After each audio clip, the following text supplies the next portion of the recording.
Ceca Ražnatović, ime koje već decenijama izaziva pažnju javnosti. Njene pesme obeležile su čitave generacije, a njen život u vili na Dedinju postao je legenda sam za sebe. Malo ko zna šta se zapravo krije iza zidina ove luksuzne rezidencije.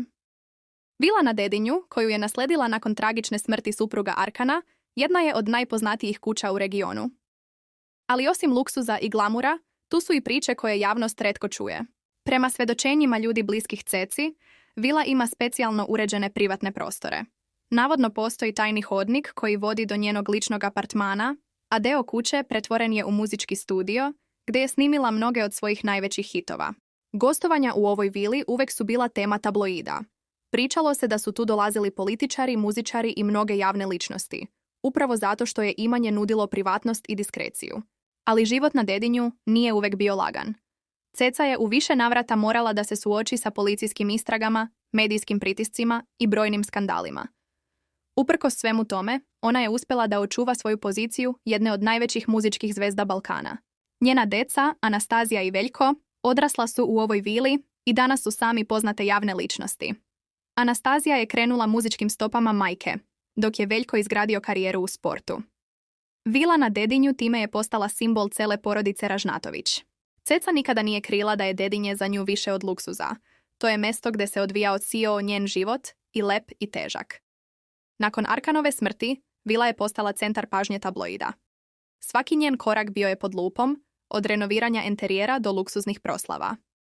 U dvorištu vile održavane su porodične slave, ali i poslovni sastanci, a često se pričalo da su tamo donesene odluke koje su menjale domaću estradu. Mnogi svedoče da su najveći hitovi, poput Kukavice i Beograd, nastali upravo tu, u njenom privatnom studiju. Enterijer vile često je bio predmet nagađanja. Govori se da su zidovi ukrašeni umetničkim delima vrednim na 100.000 evra, a da su namještaj i dekor stizali direktno iz Italije i Francuske. Mnogi je nazivaju jednom od najlepše uređenih kuća na Balkanu. Pored luksuza, vila ima i dvorište sa bazenom i prostranim vrtom. Tamo su organizovane rođendanske žurke i proslave koje su punile stranice tabloida.